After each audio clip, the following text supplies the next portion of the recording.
Ну, как бы так, наверное. Угу. Мешает вот такое мое. Он уже не видно. Ты поближе на Тихо, дорогу. не мешай. Так, видео записывается, мы так понимаем. Ну что, у нас есть еще 1 минуточка. Наши лица одни там. Надо чуть-чуть наклонить. Давай уберем.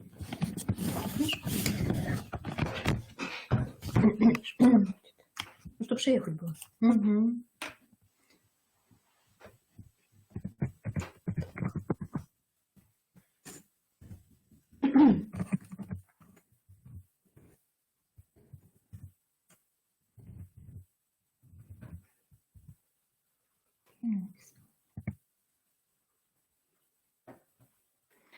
Так, ну вот, 13:00.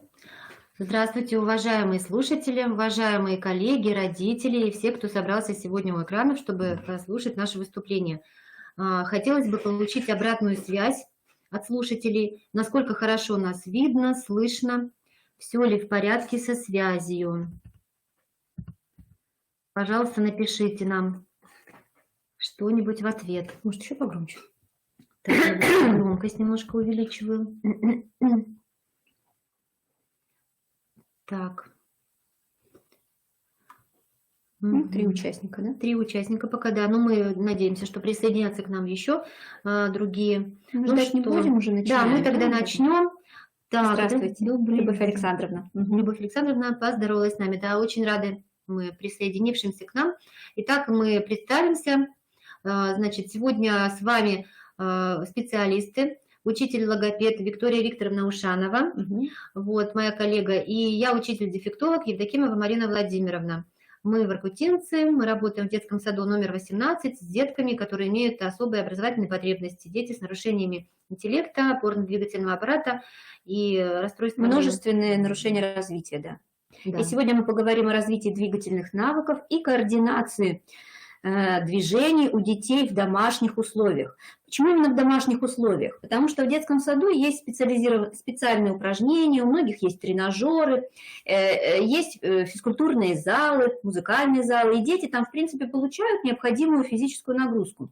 Но если остаются дома, в домашних условиях, на больничных или в отпуске, или на домашнем режиме, то, как правило, дети предоставлены сами себе. И организовать их подвижность достаточно сложно бывает в домашних условиях. Поэтому сегодня мы расскажем, для чего это надо и дома занимать детей двигательными упражнениями, и каким образом это лучше всего сделать, чтобы было и детям хорошо, и вам спокойно. Да?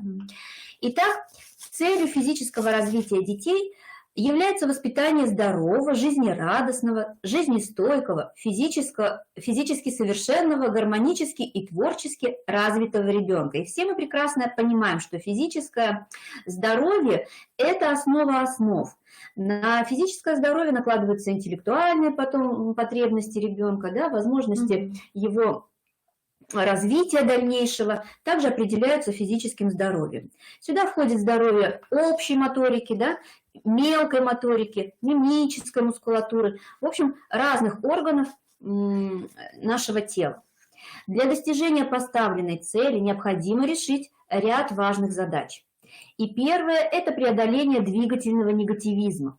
Вот дети часто у нас заинтересованы планшетами, заинтересованы какими-то этими гаджетами, да, как они называются, телефонами, сидят очень много и часто, и сейчас они очень мало хотят каких-то упражнений, выполнения каких-то физических действий, особенно если это самостоятельно. Либо они просто бегают хаотично по квартире, либо прыгают на диванах бесцельно, да, ничем не заняты, если у них отобрать эти гаджеты. Да? Поэтому преодоление такого двигательного негативизма, особенно у детей с общим, с ограниченными возможностями здоровья, это одна из важных задач. Далее, побуждение к самостоятельной двигательной деятельности. Это то, о чем мы говорили, чтобы ребенок не только мог организовать себя с конструкторами и с рисованием, но и мог себя занять двигательной деятельностью, какой-то полезной и интересной. Развитие физических качеств, позволяющее ребенку ориентироваться в трехмерном пространстве по подражанию действиям взрослого, по образцу и по словесной инструкции, и потом уже самостоятельно. Ну, что это означает? Что ребенок не сразу начинает ориентироваться правильно в пространстве. Лево, право, вверх, вниз, далеко, близко и так далее. Все эти пространственные ориентировки можно ощутить на себе и понять образ своего тела в пространстве только с помощью практики, выполнения практических упражнений разного рода на спине, на коленях, на руках, да, где-то на животе. То есть ощущать себя в пространстве ребенок учится, выполняя некоторые специально организованные упражнения. Далее, сюда же одна из важных задач – это развитие тонкой моторики в действиях с мелкими предметами, в различных пальчиковых и кистевых упражнениях. Это тоже очень важная часть двигательной активности, так как пальчиковая система, наша мелкая моторика, тесно взаимосвязана с речевыми механизмами. То есть настолько близко стоят эти центры двигательные и речевые, что когда ребенок начинает манипулировать мелкими предметами, у него запускаются все речевые процессы автоматически. Ну и, конечно, это в дальнейшем школьникам пригодится, потому что почерк, да, работа с ручкой, письмо, это... Да, развитие графомоторных придется навыков. выполнять всем и обязательно. И насколько трудно будет зависеть от того, как ребенок будет подготовлен. Итак, воспитывать у детей стремление действовать по правилам, соблюдая их на протяжении подвижной игры или эстафеты, или общеразвивающих упражнений. В чем важность именно этой задачи? Дело в том, что дети хаотично, когда бегают по комнатам, да, они не придерживаются никаких определенных правил. Да. Это нельзя, это можно, это я буду сейчас делать, это буду делать попозже. То есть, и когда взрослый начинает ему какие-то правила давать, он начинает их игнорировать, ребенок начинает их игнорировать, и происходит некий конфликт. Да. Успокойся, сколько можно бегать, вы, например, говорите, да. А если ему ограничить сразу и установить правила, да, давай будешь бегать строго, например, от точки такой, от подушки к подушке, например, или перепрыгиваем, сейчас будем перепрыгивать игрушки там мягкие и расставить их, то есть определяя конкретно границы его физического воздействия, да, вот это вот. Да, задавать рамки определенные. Рамки определенные, это определенные правила, да, и ребенок начинает прислушиваться к взрослым, ведь он же не лишается возможности побегать и попрыгать, но просто он придерживается ваших правил.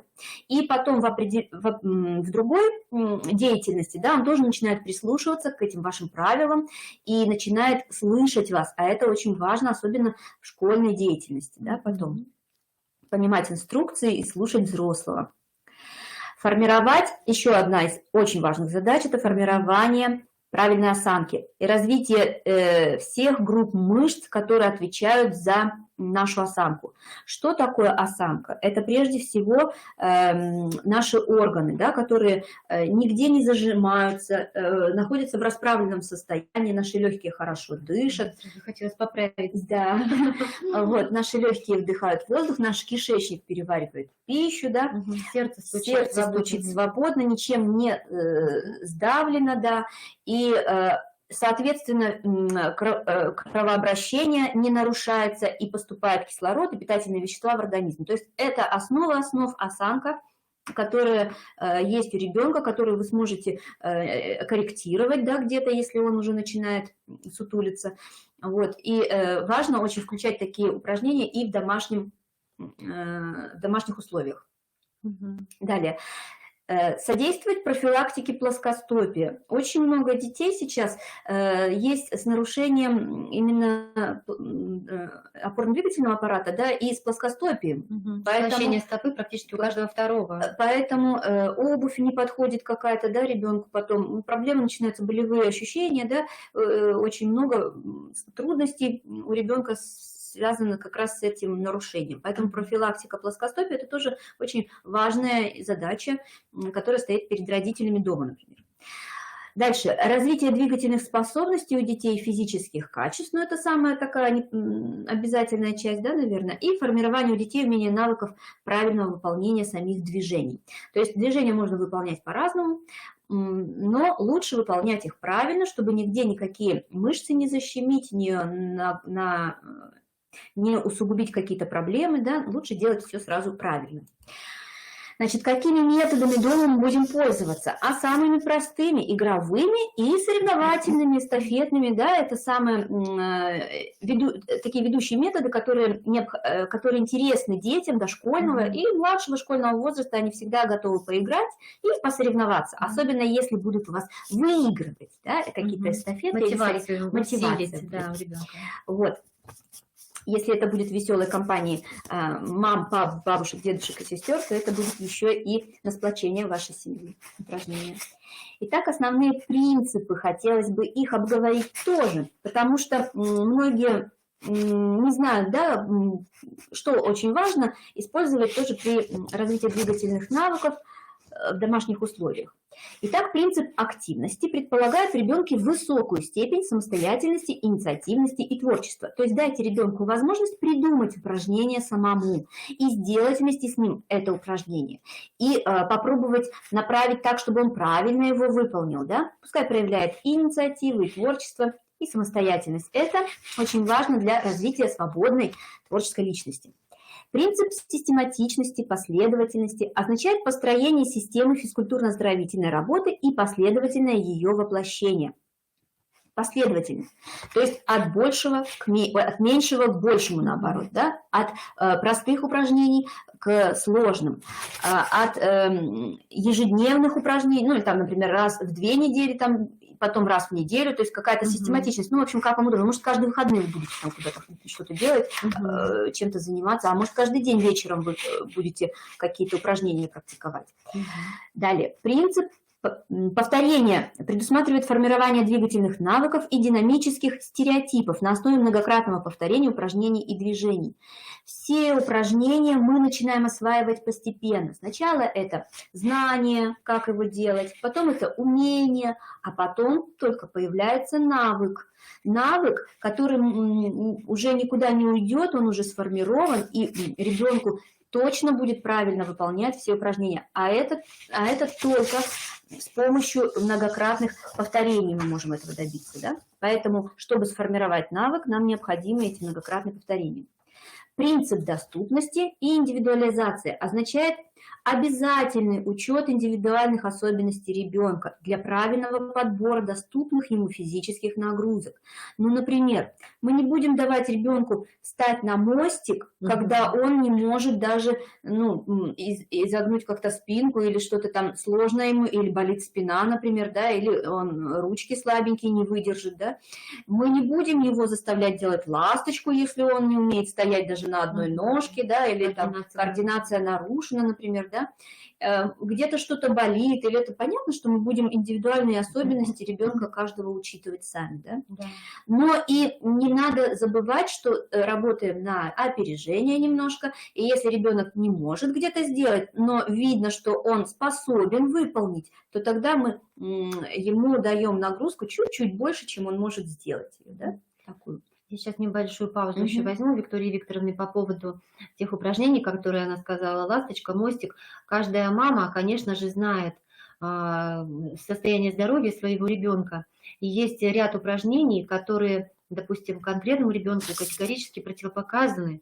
Это нужно знать, понимать, допустим, любые нарушения, либо повреждения, либо какие-то нюансы, связанные, например, с шейными позвонками, с черепное давление, если сосуды головного мозга работают как-то не так, либо какие-то есть такие вещи, которые препятствуют выполнению некоторых упражнений, связанных там с нагрузкой, да, определенных частей тела, мышц, то, конечно, вы должны понимать, что данные упражнения выполнять вам нельзя, даже как бы ребенок не пытался сам, насмотревшись в мультфильмах, передач, как-то перевести в другое русло и не допускать возможных травм. И, конечно, если это педагог, он тоже должен знать на занятиях, что ребенку можно, что нельзя. То есть щадящий охранительный режим соблюдаем обязательно. Еще несколько принципов давайте с вами рассмотрим. Принцип системного чередования физических нагрузок и отдыха. Он направлен на сочетание высокой активности и отдыха в разных формах двигательной активности. Что это означает? Ну вот, например, вы сначала размяли, да, мышцы рук, там, ног, тела, да, размяли, сделали небольшую зарядочку. Потом ускорились, побегали, попрыгали, сделали активную двигательную нагрузку на сердечную мышцу, да, кардиотренировка это. И потом опять начинаем какие-то упражнения уже там на мышцы пресса, на ноги, там еще на что-то, на руки плечевого пояса, да, на осаночку, уже менее активные, да. Потом ребеночек отдохнул, сделали паузу, и снова можно к активным приступать. Для чего это надо? Чтобы не было переутомления у ребенка, чтобы он хотел дальше двигаться, чтобы усталость его не срубила, да, у нас, чтобы он не упал, не сказал, все, хватит, я больше не могу. То есть надо тоже баланс этот соблюдать. Дальше. Принцип постепенного наращивания развивающих, тренирующих воздействий. Выражает поступательный характер и обуславливает усиление и обновление воздействий в процессе физического развития. То есть само упражнение мы будем давать тоже с постепенным наращиванием нагрузки. Ну, например, ребенок мог сделать 2 приседания, 3, 4, далее он делает уже 5, 6, и ему это легко уже дается, да. Или там какие-то уже гантельки, может быть, даем, да, небольшие ручки вперед вытягиваем, с палочкой там как-то тренируем уже. То есть мы наращиваем его и возможности физические и его мышечные развитие, да, этим принципом, развивающим, тренирующим. Принцип всестороннего и гармоничного развития личности выражает взаимосвязь физического, интеллектуального, духовного и нравственно-эстетического развития ребенка. Ну, это и так всем понятно, в принципе. На что стоит обратить особое внимание? То есть во время домашних упражнений, развивающих занятий мы в первую очередь, ну, в общем, не в первую очередь, а вообще обращаем внимание на ходьбу, бег, прыжки, лазание и перелезание через какие-то препятствия, метание вперед и, конечно, коррекция осанки, как мы уже с вами сказали. Давайте остановимся на коррекции осанки, потому что это, ну, я считаю, очень важный момент, особенно вот для детей школьного, уже младшего школьного возраста, да. Я вот очень много видео смотрела, где китайские школьники и дошкольники, даже детки там с 2 лет буквально, они носят специальные тренажеры, ну, то есть они смотрят мультики стоя, ну, перед экраном, да, и у них такие палки, да, как швабры, крестообразные, да, то есть вот так, одна и вот так. Они специальными зажимами скреплены, у них мягкие основания для рук, и они как бы руки свои туда за палку за эту заводят, да, и стоят так, мультики смотрят, ну, значит, по 15, по 20 минут, ну, у кого как. И у них в школьной программе тоже предусмотрены такие тренажеры, на физкультурных занятиях они стоят тоже в этих, с этими тренажерами выравнивают себе осаночку. Вот можно взять на заметку, если вы увидите где-то на просторах нашего интернета такое приспособление, ну, крестообразное такое, да, то, возможно, кто-то захочет его использовать даже для себя. Я вот очень попробовала так тоже сделать с палкой. Это, вы знаете, сложновато, и чувствуется, захрустело сразу в позвоночнике, и все сразу так встало на место. Потом очень приятно испытываешь ощущение легкости, облегчения, чувствуется, как расправляются лопатки, да, и грудная клетка, и очень прямо приятно становится. Потому что помощь идет организму, да, помощь позвоночнику, внешняя и необходимая такая процедура. Если это в системе использовать, вот китайцы молодцы в этом плане. Да, вот у них. Потом есть специальные такие нарукавники, да, одеваются, как крылья такие, одеваешь на плечи, и сзади оно все связано в один такой, как узел, да, и там получается тоже натяжение лопаток вместе и распрямление грудной клетки. Как выглядит правильная осанка, да? Прямое положение туловища и головы, развернутая грудная клетка, отведенные назад плечи, находящиеся на одном уровне, в расслабленном состоянии, не подняты вот так, не зажаты, а вот именно расслабить и отвести назад, да? Далее, умеренные естественные изгибы позвоночника. Мы не напрягаем позвоночник, а за счет того, что плечи наши отведены назад и расслаблены, позвоночник автоматически приобретает умеренные изгибы. Полностью выпрямленные в тазобедренных и коленных суставах ноги, прилегающие к грудной клетке лопатки, находятся на одной высоте, а живот подтянут. Ну и, соответственно, когда подтянут живот, то все органы у нас тоже в подтянутом состоянии находятся, да, и все работают и функционируют правильно и для здоровья полезно, да. Вот в основе формирования осанки лежит гармоничное развитие силы мышц именно спины и брюшного пресса. Ну, верхних и нижних конечностей, имеется в виду плечевых, да, плечей. Умение дифференцировать мышечно-суставные ощущения, положение отдельных частей тела в пространстве, умение напрягать и расслаблять мышцы в покое и в движении. Вы даже когда идете на работу, да, можно понять, вот когда у вас, например, ну, вы в одежде в какой-то верхней вы идете, и вдруг ловите себя на мысли, что плечи ваши опущены, вы начинаете сутулиться. В этот момент тоже попробуйте распрямить спину, да, отвести назад лопатки и расслабить их. И вы поймете, насколько вы не можете контролировать иногда свои мышцы спины, да, и насколько у вас эта сутулость уже преобладает, да, когда вы привычка, да. И, конечно, уважаемые взрослые, мы с вами все так заняты, мы настолько все загружены заботами, бесконечными какими-то нагрузками и делами важными, что самое это важное дело у нас остается без внимания. Это наше здоровье. Ну и что еще очень важно со стороны родителей, это необходимо повседневное внимание к этой осанке, да, ребенка, создание условий для ее формирования.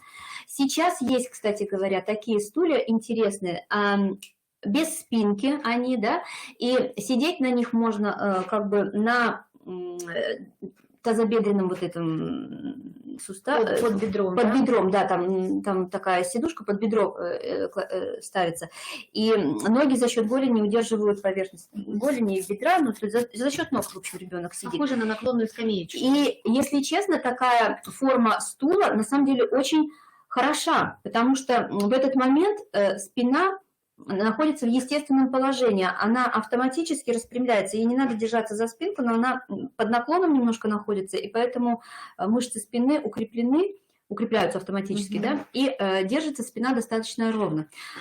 Если увидите такие для своих детей, можно вполне приобрести подобный стул, он очень себя зарекомендовал. Ну и адекватные гигиенические физиологические требования к одежде должны быть. Если у вас плоскостопие у ребенка, обязательно подбирайте соответствующую обувь, чтобы были ортопедические стельки какие-то, да, мебель, освещение и поза во время сна, сидения и стояния. Так называемая гигиена поз должна присутствовать. Конечно, я понимаю, что это сложно, потому что часто мы не видим, как сидят наши дети и как они выглядят во время там уроков или занятий чем-то, но пока дети маленькие, можно их немножечко, конечно, обучить в правильной позе и немножко за ними уследить, хотя бы когда они в дошкольном возрасте, чтобы потом не было больших проблем. Да. Сейчас мы вашему вниманию предлагаем небольшой просмотр, видео скачано с интернета. Мы посмотрим на тех китайцев, которых мы уже несколько раз упоминали в сегодняшней встрече.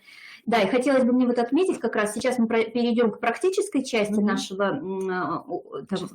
встречи, да, и там именно показаны интересные разновидности, как организовать физический досуг ребенка дома.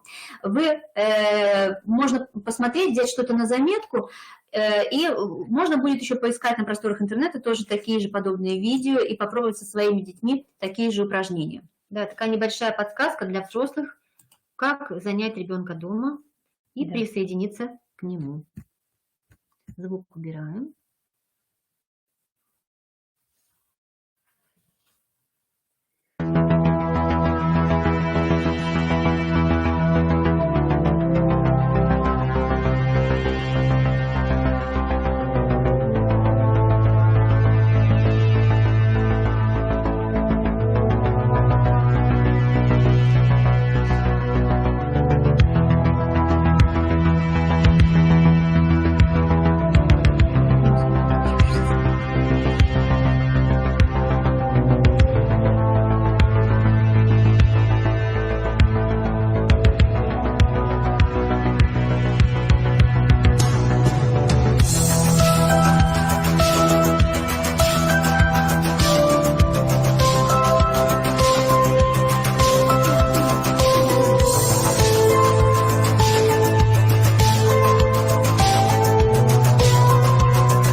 Возвращаемся к нашему тексту, к нашей презентации.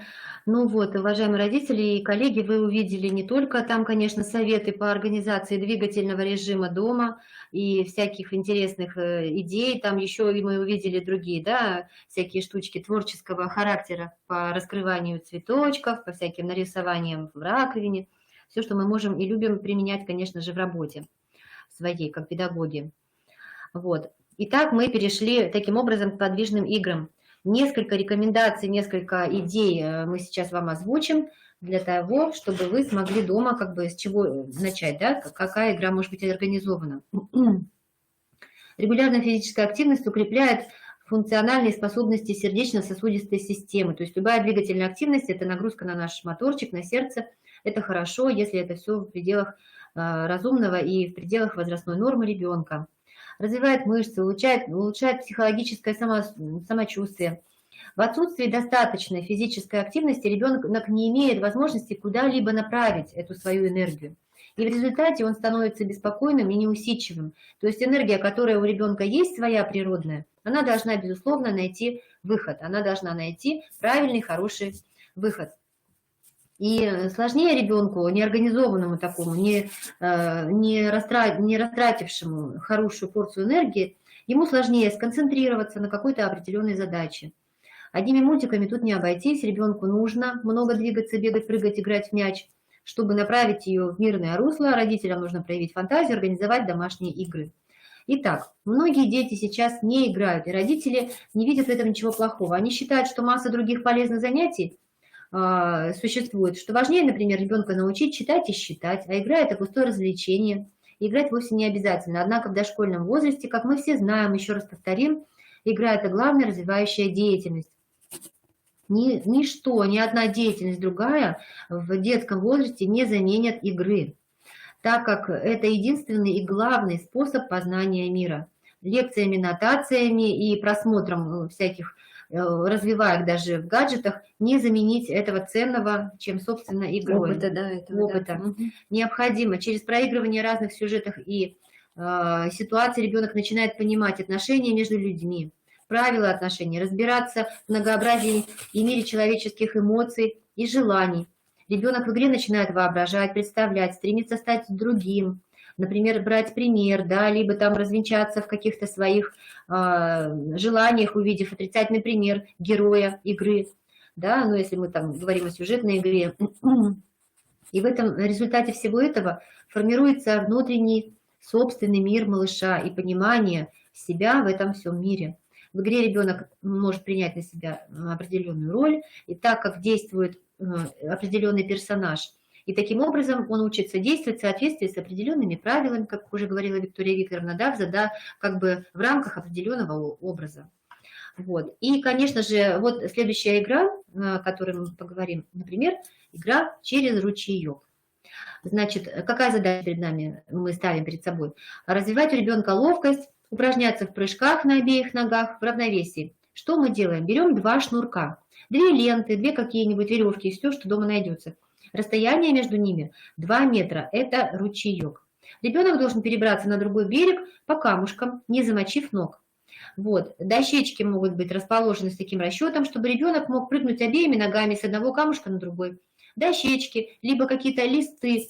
Ну, бумага скользит по полу, можно предусмотреть... На ковре бумага, нормально. На ковре. Можно мягкие игрушки брать, подушки обычные, на подушке Да, это как камни будут платочки, полотенчики, что угодно. ну, что вы придумаете. И как бы по слову, по команде «пошли» или там «пойдем», ребенок перебирается через ручеек. Если оступился, он отходит в сторону сушить обувь. Камушки и шнур можно заменить другими предметами. Все, что найдется дома. Такая домашняя... Веселая игра, в принципе, на равновесие и на прыжки. И как весело ребенку будет, если и бабушки, и дедушки, и приятели целый мешок будут проходить через ручеек. Да, очень здорово. Следующая игра, которую можно устроить обязательно и нужно, это дискотека. Очень нравится всем. Просто мы включаем ритмичную музыку и танцуем вместе с ребенком. Как вариант, можно соревноваться в батлах или импровизировать движениях. Сейчас можно найти в интернете некоторые подборки музыкальных произведений, то есть это такая мини-дискотека, которая по небольшому количеству времени, буквально там по секунд 15-20, звучит какая-то ритмичная музыка, потом она сменяется неожиданно.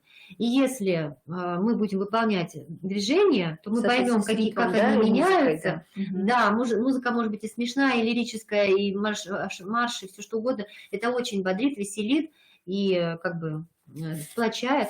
И чувство такта и ритма Да. у ребенка еще к тому же развивает, да? Конечно. Можно учить танцевать. Утят, котят, игрушек, кукол, машинок, там, ну, имитируя маленьких всяких там зверюшек, персонажей, можно устроить несколько таких музыкальных пауз в течение дня. Вот. И это очень здорово. Следующая игра «Попади мешочком в круг». Тут все просто. Мы развиваем у ребенка умение действовать по сигналу. И мы упражняемся в метании правой и левой рукой. Обязательно ручки мы меняем. Потому что ребенок всегда как бы больше согласен действовать ведущей рукой. Но нам необходимо, если мы помним о межполушарном взаимодействии, активизировать обе руки. В центр круга, обозначенного, на ваше усмотрение, как уж придумаете, выложен он или из веревки там, да, или из чего-то там, из пояса, В данном халата. случае обруч, да, вот. Да, или обруч, ну, как, что Можно тазик придумаете. взять, наверное, тоже так же, да? Можно, да, хоть там выложить какими-то игрушечками вокруг. Вот, значит, обозначили круг, и диаметр этого круга 2 метра. То есть не такой уж это и маленько, потому что мы дети. Ребенок находится на расстоянии 1-2 метров от этого круга. В руках мешочки с песком. Носочки. Положите в носочки какие-нибудь утяжелители, фасоль насыпьте, если у вас нет специальных мешочков. Любые игрушки, разной тяжести. Подними мешочек, говорит родитель. Ребенок поднимает мешочек, становится на место.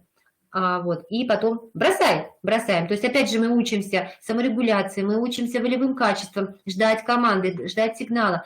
Подними мешочек, бросай. Другой ручкой подними, бросай. И 2 руками тоже. Да. Очень Еще один здорово. момент такой, что если ребенок попал, то надо очень весело это обозначить. Ура, попал! Потому что дети очень любят, когда это эмоционально, их заметили и эмоционально отреагировали на их хорошие поступки. Да? Да. И опять же, при запуске речевых механизмов, если у ребенка есть нарушение речи, поздно сформированы вот эти все процессы, либо ребенок совсем мал, обязательно учите его комментировать. И самым простым словом, 2 простыми словами. Если попали, мы говорим «попал», как сможет, так скажет. Если не попал, тоже так же весело, ну, по крайней мере, не грустно, говорим «мимо», ничего страшного, но мы говорим «мимо», губки дружат «мимо», и ребенок повторяет и учится констатировать факт, да, произошедшего. Это очень все полезно. Следующая игра «Прокати и сбей». Эту соорудить игру просто, и играть в нее можно хоть в одиночку. Опять же, ребенка увлечь одного, да, пока мама там срочно доваривает борщ, ребенок может играть один и докладывать маме результаты своей игры, либо в команде. Все оборудование найдется буквально в любом доме. Вы видите здесь разноцветные бутылки. У нас есть бутылки от молока, от сока, от кефира, баночки пластиковые, которые мы можем расставить в качестве кегль. Худой конец, пластиковые стаканчики, наверное, можно взять, да? Можно, да, все, что можно поставить и можно уронить. И, конечно же, мы катим мячик, вот, катим шарик, там, не знаю, яблоко, ну, на яблоко некорректно, вот, или какими-то изготавливаем свои игрушечки и выполняем вот такие вот тоже на ловкость, на координацию игру правой и левой рукой по очереди. Вот, следующая игра «Попади в цель». Тренируем меткость детей в домашних условиях. Мишенью для игры может послужить все, что угодно. Пластиковая бутылка, опять же, в которой вырезано отверстие для мячей, корзинка или детская ведерко. Вы здесь видите прекрасные, да, изготовленные из бутылок стаканчики, очень красивые, разноцветные, и мячики. Вот. Точно так же попади. Здесь попасть очень сложно. Это небольшой круг, это маленькое отверстие, поэтому придется постараться и подучиться. Следующая игра, такая более квестовая, наверное, «Вокруг света». Мы обозначаем в разных местах комнаты или квартиры страны, до которых нужно добраться. Разным способом, по суше, по воде, по воздуху. Но здесь мы уже говорим о ребенке более старшего, да, возраста, который понимает все эти расстояния, отношения. И мы совершаем путешествие в любую страну. Ребенок решает, каким образом мы можем добраться до нее. Перемещается в нужное место, выполняя соответствующее движение. Туда мы едем на машине, либо на поезде, либо летим на самолете, плывем на корабле, гребем на лодке, на вертолете. Вот, и обговариваем эти способы и двигаемся определенным образом. Соответственно, да. Вот тебе, пожалуйста, и физкультурная разминка, путешествие по квартире. По дороге мы можем искать клад. Спрячьте клад в виде игрушки, сладости и попросите ребенка найти его. Во время путешествия очень здорово находить всякие сюрпризы, о которых ребенок не знает. Вот. Поэтому сейчас еще 2 последних слайда мы покажем вам как варианты еще организации досуга. Посмотрите, родители вышли из положения. Поломанная старая корзина, да, которой можно здорово кататься, либо коробка от какой-то купленной техники или каких-то либо товаров, пожалуйста, превращается в увлекательный дом, замечательные какие-то штуки для всеобщей пользы. Вот. Ну что, уважаемые родители, уважаемые коллеги, мы сейчас поговорили, немножко вспомнили о том, что мы, в принципе, сами много все знаем и в детстве, наверное, что-то тоже делали или хотели сделать, и сейчас обязательно сделаем. Вот. Но хочется отметить, что не все дети, к сожалению, смогут выполнить условия тех или иных игровых ситуаций и упражнений. Это связано с особенностями развития ребенка. Если мы говорим о детях с нарушениями развития опорно-двигательного аппарата, нарушением интеллекта, синдромом Дауна, расстройства аутистического спектра и так далее, любых нарушений развития, которые могут препятствовать выполнению определенных правил, да? Не вызывать у ребенка определенные эмоции, интерес, нарушено общение, и много есть таких нюансов, но не все дети могут выполнить и понять, и полюбить, но все дети нуждаются в движении и в посильных физических нагрузках. Вот. Не понимают они этого, возможно, но понимают это взрослые. И то, как организована будет физическая активность ребенка, его сенсорная нагрузка, зависит от окружающих взрослых. Чтобы снять психоэмоциональное напряжение, помогает движение и сенсорные впечатления. Я хочу представить вам специальное оборудование для сенсорной интеграции. Сейчас в 2 словах объясню, что такое, уточню, сенсорная интеграция. Сенсорная интеграция – это процесс, который заложен природой в организм. Этот процесс автоматический, он неосознан. Это процесс, который наше тело, получая сигналы от внешнего мира, через свои рецепторы ощущений, через систему, да, сенсорную систему, обрабатывает эти сигналы и получает информацию. Допустим, вот сижу я сейчас на стуле, на колесиках, и немножечко там пошевелилась, и колесико поехало в сторону. Я уезжаю от Виктории Викторовны. Я понимаю, чтобы мне остаться в кадре, мне нужно задержаться, сделать рывок спиной, остановиться ногами. Это есть сенсорная интеграция, то есть двигательно, да, я поняла, что я поехала. Ощущение пространства собственным телом. Да, положение собственного тела в пространстве. Это проприоцепция, называется такой еще термин, проприоцептивное ощущение. То есть я поняла, что пространство меняется. Если колесико наклонилось, я стала падать, я понимаю, что мне надо резко в эту сторону наклониться. То есть мой мозг обработал информацию и сделал определенное автоматически. Я не рассуждала, я просто раз и метнулась сюда.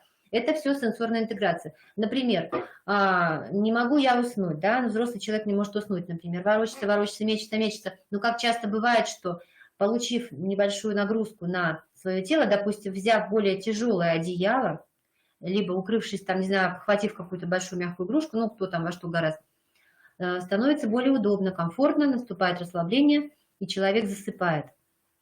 Вот, короче, как бы... Проще говоря, почувствовав запах, неприятный запах от продукта, мы понимаем, что продукт уже не годен в употреблении в пищу.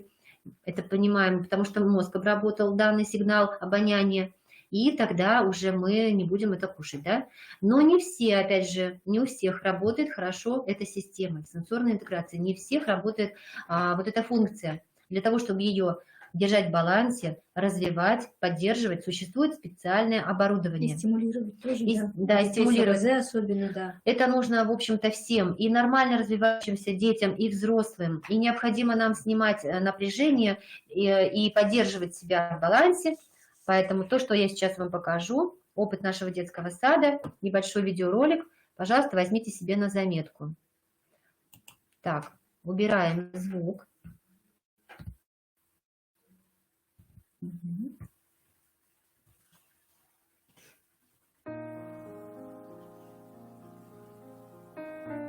Добрый день, уважаемые коллеги! Сенсорная интеграция – это врожденная реакция организма на сигналы, полученные от рецепторов.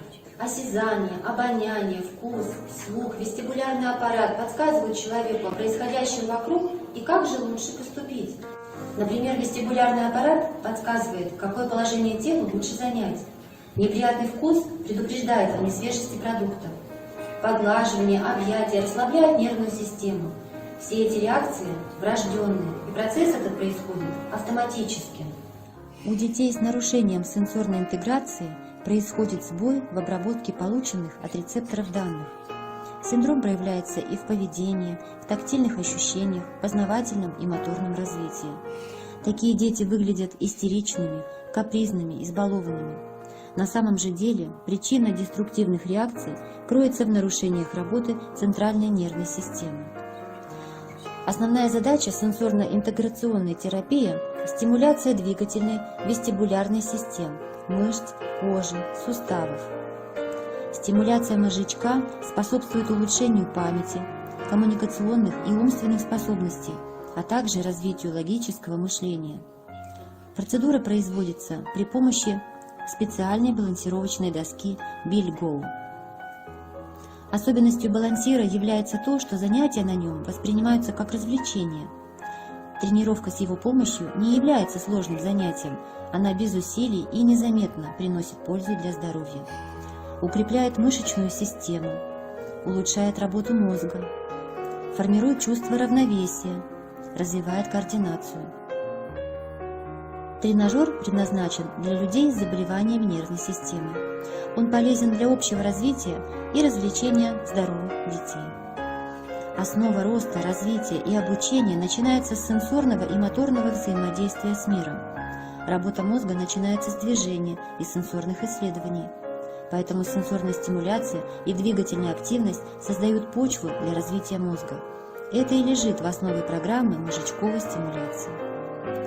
Мозжечковая стимуляция подходит для детей с расстройством аутистического спектра, алалией, ДЦП, премоторной неловкости, нарушении внимания, гиперактивности, задержки психического развития, минимальной мозговой дисфункции, задержки речевого развития, плохой памяти, проблемах обучения.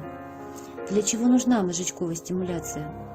Она оказывает положительное влияние на восприятие устной и письменной речи, навыки механического чтения, математические способности, плохую память, спортивные навыки, координации, на навык сбалансирования, общую моторику, осознание схемы собственного тела, эмоционально-волевую сферу, концентрацию внимания.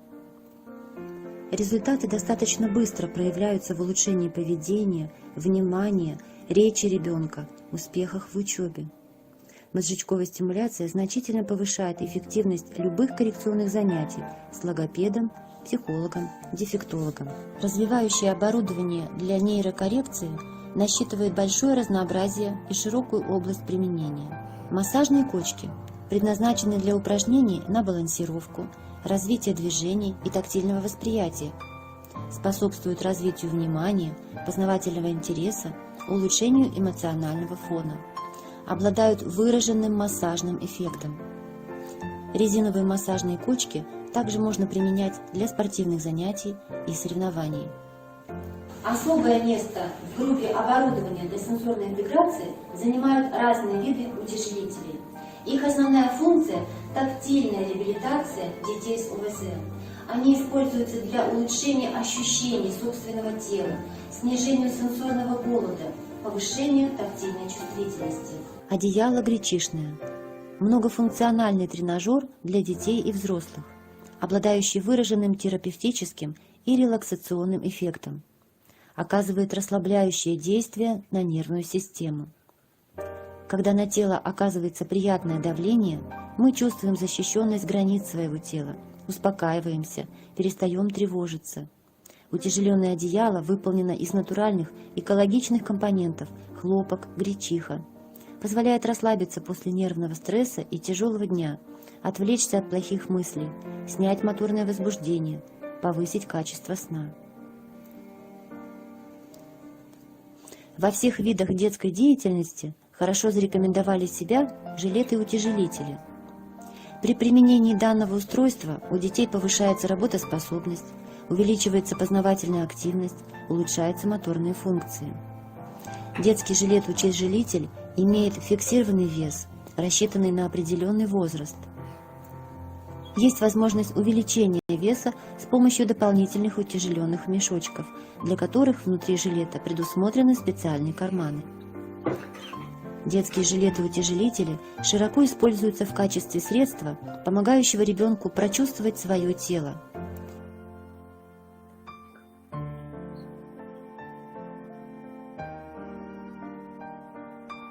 Рекомендуются врачами при гиперактивности и дефиците внимания, при аутизме, детском церебральном параличе и ряде других заболеваний.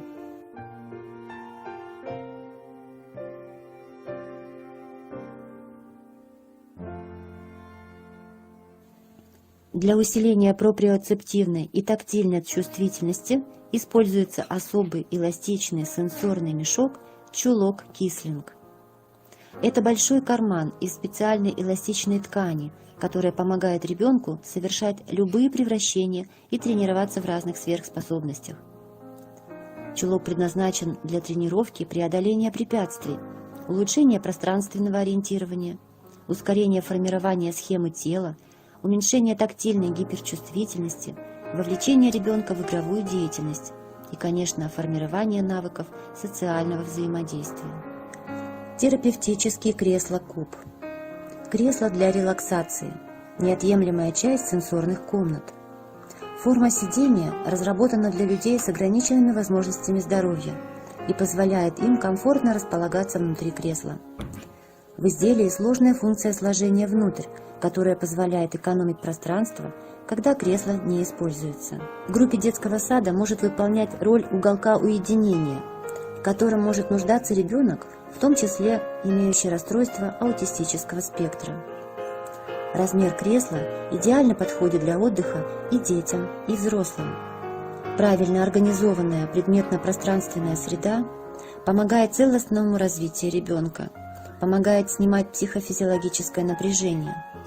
Все это способствует правильной сенсорной интеграции, необходимой для здоровья, для формирования умственных способностей, овладения навыками общения, бытовыми умениями.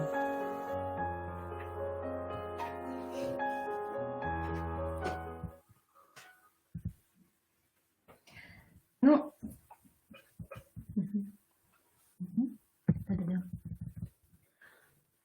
на этом мы хотим закончить наше с вами общение, да?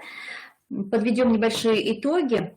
Так, значит, развитие двигательных умений и навыков – это большой слой работы, и необходимость огромная в этом есть, да? И в домашних условиях можно сделать физическую нагрузку детей наших такую же активную, такую же интересную и разнообразную. Делайте ваше творчество только способствует тому, чтобы дети наши были физически здоровы и без трудностей, да, у нас без сколиозов. И все развивались, соответственно, своему возрасту. Да. И в ваших интересах и в ваших силах. Если есть вопросы какие-то, мы готовы на них ответить. Вот. Ну, а так хотим, конечно, пожелать всем: играйте, развивайтесь, будьте все здоровы, пробуйте правильно и грамотно организовать свободное время дома, своим детям дайте возможность узнать, что бывает не просто времяпровождение такое, развлекуха сплошная, да, либо скука, а можно еще самим придумать много всего интересного, научить друзей и так далее. Вот. Так что спасибо за общение. Если вопросы есть, пожалуйста, мы ждем. Если вопросов нет, тогда мы прощаемся. С вами до новых встреч в марте. Да, до новых встреч в марте. Ну, сейчас небольшой такой анонс. 23 марта, также в среду, мы встретимся со всеми желающими, также на платформе ProofMe. И речь пойдет на нашей встрече об организации живой сказки, которую тоже можно делать дома, в гостях, в детском саду, как творчески оформить интересное времяпровождение, как обыграть ситуацию, как создать сказку якобы из ничего. и перевоплотиться в это все, то есть сделать опять же свою жизнь ярче, интереснее и самое главное подарить радость и сказку своим детям. Мы узнаем об этом 23 марта. Все, Всё. вопросов больше нет. Мгм. Мы желаем вам всего хорошего. До свидания. Спасибо за обратную До встречи. связь, Любовь Александровна. Да. Ага, всего до свидания, и Валентине. Спасибо. До свидания. До свидания.